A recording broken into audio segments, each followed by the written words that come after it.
Thanks, Gary. All right, so I'm gonna launch right into this. So the entire goal of this is how to get Google AI mode, ChatGPT, etc., to recommend a brand in chat. So let me share my slides. All right. Before we get going, one fun thing. I use Gemini to rip out the spirited conversations link over here, which I think is kind of a cool use of AI. I just use AI all day long in every which way. So, all right. So a little bit about me. I run a custom app dev company in Portland, Oregon. Symbit's been around for 16 years, I think. I've been with them for 11 years. I own part of it. I founded it with, or I joined it with my one of my childhood friends. Been doing it for a long time, and we work for a wide variety of people in the area. You can see some of the logos we work for. We've run hundreds of projects, and we have a very we have like 11 developers. We're all very senior, etc. I've always been bad at marketing. I've never had an inbound channel that worked for us, and we started doing a lot of work in AI just for companies like data stacks. Like we have done a lot of AI adjacent work and a lot of AI implementations for our clients. But I got really interested in May of this year in how to get ChatGPT to start recommending Symbit as sort of the premier development partner in Oregon. That's a little bit about me. Um, so, why do you care about AI? It's growing incredibly fast. It's growing astronomically fast. Nothing else in the history of technology, really in the history of any kind of technology diffusion on our planet, has grown this fast. So you can see, to get to 500 million users, TikTok took 4 years. ChatGPT took a little over 2 years. The scale of the explosion of these language models and their usefulness to this many people is like nothing we've ever seen. And so if you're not ahead of this, you're kind of already behind, in my opinion. Just as a note, this right here represents AI mode. We have to update this because it's gone up in the weeks since I put together this graph. So these are, approaching, Gemini is approaching, I think at this time it was like about 600 million. ChatGPT is about 850 million weekly active users. Gemini is now up to 650, I think, etc. So it's just exploding. The latest actual verifiable data we have on this indicates that, about half of consumers and a little less than half of business decision makers use AI to make purchasing decisions. So this might be using AI to validate a decision that they make, whether that's for a product or a service, or it may be starting with AI and deciding who to work with or what to buy just strictly in a chat session. And I'll just pass on something interesting that happened to us. Kind of what clued me into this was in May of this year, somebody went to my site, went to Symbit.com, the company that I run, and they just went there. They came straight from Google. They typed the word Symbit into Google. They filled in my contact page. And that's really not the normal way people come to my site and reach out. They usually poke around. And so I asked the person, why did you choose to go with us? And he said that he had made the choice completely in a conversation with ChatGPT, that he had never Googled for, anybody, anything. He didn't, he completely had a chat session that convinced him to go with Symbit. That kind of blew my mind. Like I sort of felt like the world was shifting at that point. Um, I've seen this behavior time and time again, and you'll see it called zero click, where people are not necessarily going to your website. They're not going to your earned media sources, like they're not necessarily reading reviews. They're not necessarily finding you on any kind of third party site or first party site or what have you. They're just having a conversation. ChatGPT, Google AI mode, Gemini is doing the web surfing on the back end on their behalf and answering their questions.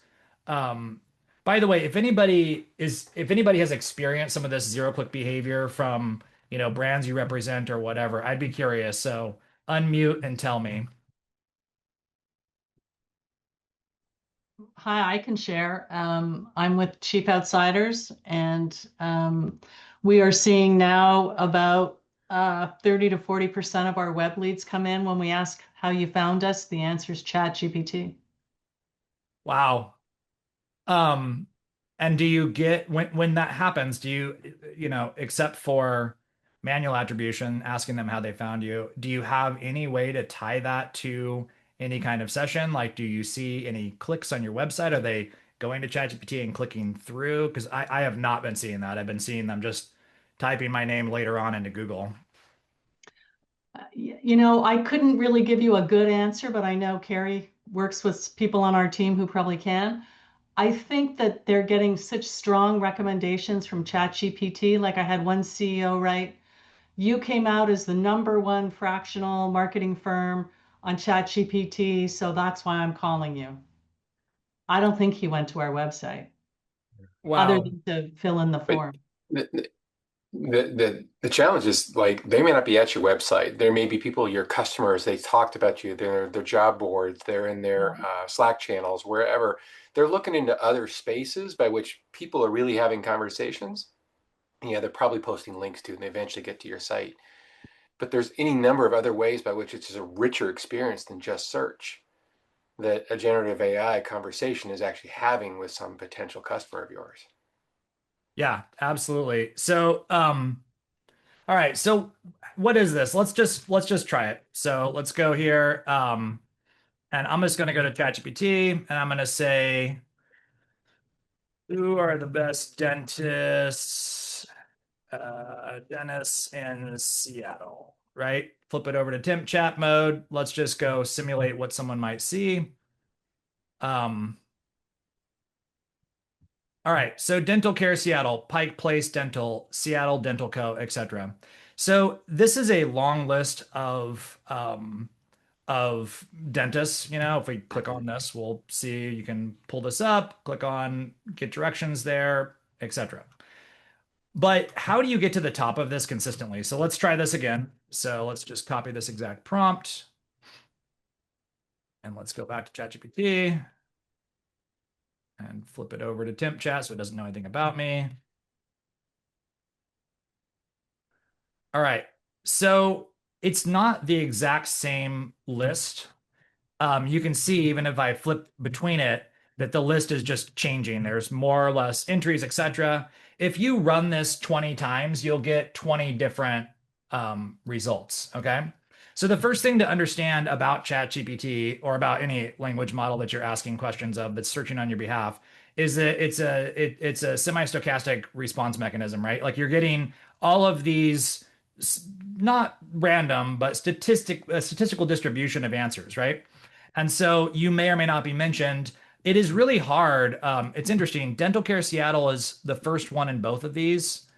Best Dentistry is not on this list, but it's second here, etc. It's very hard to be the Dental Care Seattle of this. Well, it's actually quite doable if you know what to do. But the thing here is that that's what this is. This is not. There's two things happening. First of all, there's what happens. Let me see what my yeah. There's what happens at inference time, and there's what happens during training time. So if we want to see what the underlying foundation model knows, let's just take ChatGPT as an example. What we do is we go in here and we say who are the best dentists in Seattle. We can actually disable its ability to go search the web on our behalf. And so what we do to do that is we just tell it to do it. Please don't search the web or use any tools. So you can just disable tool usage, web search among them. I'm still in temp chat mode. And what we'll find is that it can't answer these questions using only what's in the actual trained language model itself, right? All it can do, or the only way it can answer this question is to go and search the web on your behalf. And you can actually see, if you scroll down, you can see if you click on sources, and you can do this for all of the language models, you can see what it read in order to answer your question. And it's very important to know the difference here because if you're asking about a Fortune 500 company, if you're asking, tell me about when Johnson and Johnson was founded, it can answer that question. If you disable tool use, and it can do that based on just the knowledge in the language, the foundation model, the language model itself, right? But if you say, tell me when Dental Care Seattle was founded, it can't answer that because there's not enough information in the it doesn't have enough training tokens during training time to answer that question. Okay. And so what it does to answer that question, it goes through a process called grounding. And so what we're looking at right here is we're looking at it without grounding, and what we're looking at here is a bunch of answers with grounding. And so the first thing that you need to know is that when you're doing this for clients or when you're doing this for a brand, you don't want to get into the training set in particular. There's no harm in it. It's fine. Like if you're Coca-Cola, sure, you're going to be in the raw training set. And if we disable chat and we say, what year was Coca-Cola founded? And we've disabled this, don't use search, then you'll see it won't reference anything, but it can answer the question. Like there's no sources cited here. This is just the underlying foundation model answering the question, right? Um, but what happens is during this grounding process, you can go and look at all these citations. And if we dig into each of these citations, we'll start to see that we can actually inject ourselves into this citation space. And so obviously, let's look for Dental Care Seattle. So let's go see Dental Care. I don't see Dental Care Seattle on here, but it will figure out who works at. Sometimes it will figure out who works at a given dental office, and it will find them on here and read their ratings on here. It kind of collates all that information. Seattle Met. So it's reading this page. It's going through here. It's scraping some of the, but not all of this out, right? Healthy Smiles, Seattle Kids. Let's just look for dental care. Okay, I don't see it here. 100 of the best dentists. Okay, these are all, it's finding dentists, etc. And so basically what you're doing is your process is to go through here and inject yourself into the citation sources. So let's take an example where we've done a lot of optimization here, okay? So let's say in AI mode, I'm just going to use Symbit.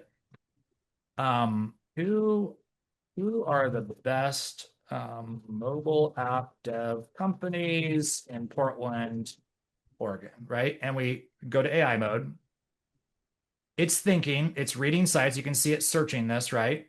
And then Symbit is, we dominate these queries because I've done a bunch of optimization for them. And you can see AI mode also shows you all of the citations or all of the cited sources. So just to kind of reiterate and break this down, you ask this question, you saw it searching, it runs out and it actually reads through the content here. And it kind of depends on there are some variants about how cached the content is. But basically, if you go now to this page, if I click on this page and load it up, you'll see that it's read through this page, right? And it actually, I've decoded the thought traces here as well, which is a fascinating exercise. But you'll see that it stops caring about featured providers, right? And then it goes down to the first non-featured provider. I had to get 32 reviews and become Premier Verified, which involves me sending them $500 a year in order to get to this place on the list. Doesn't really matter if I'm here with 32 4.9 star or here with, this ordering doesn't matter because it has a re-ranker built into the process. It reads this page and then it goes back and it actually injects that as tokens in it. It injects that into the context and then it answers the question. And so the first thing that I'll kind of point out here is that wide beats deep. You want to appear more times in the context than you want to appear very well in a given. So if you like for Symbit, it's all about showing up in blog entries or showing up on IT Rate, the top Android mobile app development companies, showing up on good firms. Like if we click through on this, I don't know if I'm here, but okay. I'm getting cloud flared. Yeah, so I'm at the top of this. It didn't take me much time to get to the top of this. I just called, 4 former clients and I was like, hey, Would you be willing to leave us a review, etc.? But showing up across this is much better than showing up one place very well. Okay. So if you're focused on just one strategy, that's kind of it's better to not just focus on one strategy. All right. So before I move on, any questions, the knowledge cutoff in this case would be end of last year. And the foundation model knows that it can't answer most of these questions with current information. Like who's currently the best, dentist might change in between when it was trained and now. It doesn't have enough information embedded in its foundation model. That foundation model is more about reasoning. And so it goes and grounds itself by scraping cited sources. And 3.0 Pro comes out. They were not training that to answer questions. They were training that model to do reasoning, right? They were training it on how to think. And in fact, if we just go into, let's just do this again. We'll sometimes it cached it, so I couldn't do it. But sometimes you'll actually be able to click here and see the chain of thought traces, and you'll see it reasoning. It'll say, hey, to answer this question, I'm gonna have to search the web. So in order to search the web, I'm gonna have to do tool usage. In order to do tool usage, what are my search terms? And actually, if you, one of the fun things that we can do later on in the Q&A, if you guys are curious, you can open up the back end of this React app, and you can see the Google searches that it does on the web, and then you can see all the results that it gets back, and then you can see it re-rank the results, which is pretty fascinating. Where it decides it does Google searching, and then it re-ranks those results and figures out which of the things that it found it's actually going to go and read. And then it goes in, it fans out and it reads all those sites in parallel, brings that back in. It's as if someone went and typed it into the context window right above, sort of invisibly in between Yeah. these two chunks. All right, so there's two basic kinds of media here, and I think actually dwelling on the whole question of inference time tool usage is important because it's about to become quite important because we're going to classify all these citations. Okay, so there's two kinds of media here, right? There's earned media. There's me going on to good firms and getting some reviews. There's me going on to my Google business profile and getting some reviews. That's earned. I go out, somebody says something nice about me, but I don't control exactly what they say. I just am like, hey, please leave us a review. They go do that. And if I did my job well, I earned this bit of information that's available on the web to a language model. There is also, and examples of that would be Reddit is technically earned media, although Reddit is pretty much populated by sock puppets at this point. Willamette Week, our local newspaper here in Portland, Up City, Angie's List, all this stuff is really earned media. It's other people saying things about you, right? Owned media is things I say about myself. Like this Choice Dental in Australia.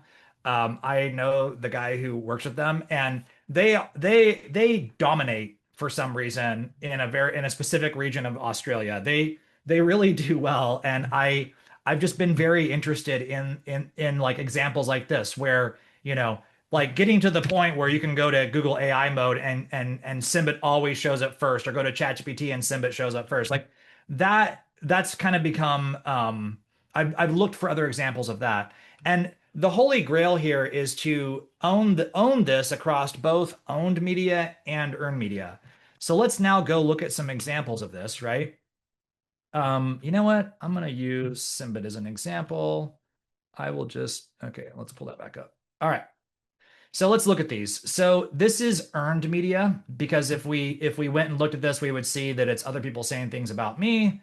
Um, Clear Summit, this is probably owned media. Yeah, Clear Summit. It's your premier mobile. This is somebody playing the SEO game and winning at that, right? ChatGPT goes out to search the web. It looks for mobile app developers in Portland, Oregon, and it finds this exact URL with this exact title, top mobile app developers, Portland, Oregon. And then we call this the self-recommendation page. They recommend themselves, right? So that's owned media. They own that. IT rate, this is earned, right? This is other people saying things about you. I don't think I'm on this list. Good firms, this is earned. Appfer, this is actually probably owned. Yeah, Appfer, best app developers in USA. And so they'll make a top 10 list, but the top 10 list has them at the top. This is unfortunately right now a little more, it works a little better than I think it will in the future. But right now, this does work, just so you guys know. Going down the list, we'll see, top app development companies. I think this is actually, I think Hyperlink put this entire website together. Hyperlink Infosystems. They're all around the US and they do this a lot. But that's owned, I think. Et cetera, et cetera. And if you break down these lists, you can split them into earned media, kind of an SEO play that you want this to start picking up. The owned media is an SEO play. You want to kind of inject yourself in here, right? And I've done some experiments, and I'm going to show you some of those experiments of things that I've done that within days were picked up by language models versus earned, where it's already every single time it actually references this, okay?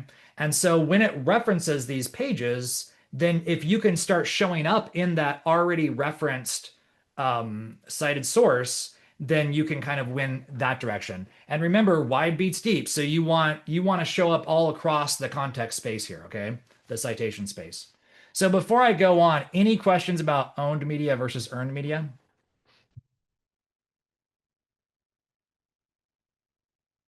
That's Okay. an area everybody here probably plays in a lot. That so. we all get. Yeah. Yep. Okay. It was kind of new to me. I was like, what is this? All right. So we saw the citations. We saw what information is pulled from the cited source. I'm not going to dig deeper into this. I have a whole other thing prepared, but let's just keep going. So before I move on, let's dig into how we are actually doing this work, right? So Symbit runs, we run a scraping network. So for the first thing you have to do is you have to sign up for like Profound or somebody like that, or you talk to me or whatever. You figure out how to get your hands on a bunch of scraped results, because we have to go run this 20 to 40 times per prompt per day, per day or slice of time you want to do this. And so basically we go in and we track how we do against everybody else. And we have these playbooks, right?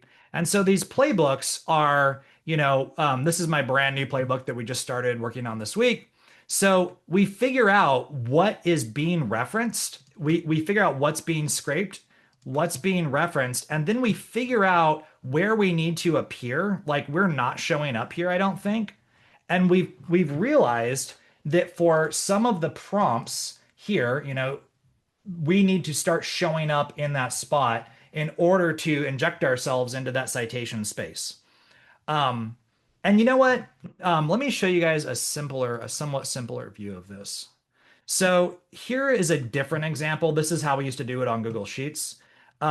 Here is just where we went and scraped it into a Google Sheet, and we tracked all the listing sites that are being used, and we tracked all of the recommendations, right?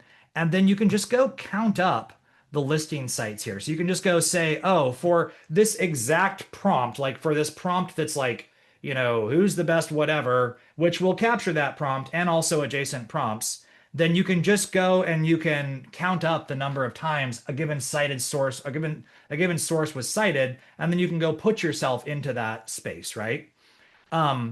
We also on the owned media side did this interesting. I'm not going to defend doing this, but this is what we did. So if you go down to the bottom of Simba.com and look at top Portland web dev companies, this site right here, we put it together. It's got a table at the top, which language models like tables. And then we just went and we put ourselves at the top, but we made sure we deserved to be at the top. This is the closest thing to legitimate I can do. And I was doing it more as an experiment. We were already at the top of all the mentions, but basically within 3 or 4 days, this was the top cited source for who is the best web dev company in Portland, Oregon, right? So this is an example of showing up as a newly cited source when you ask ChatGPT or Google a question. All right, I'm going to pause there. I think at this point, I've droned on long enough. Maybe we can do some questions.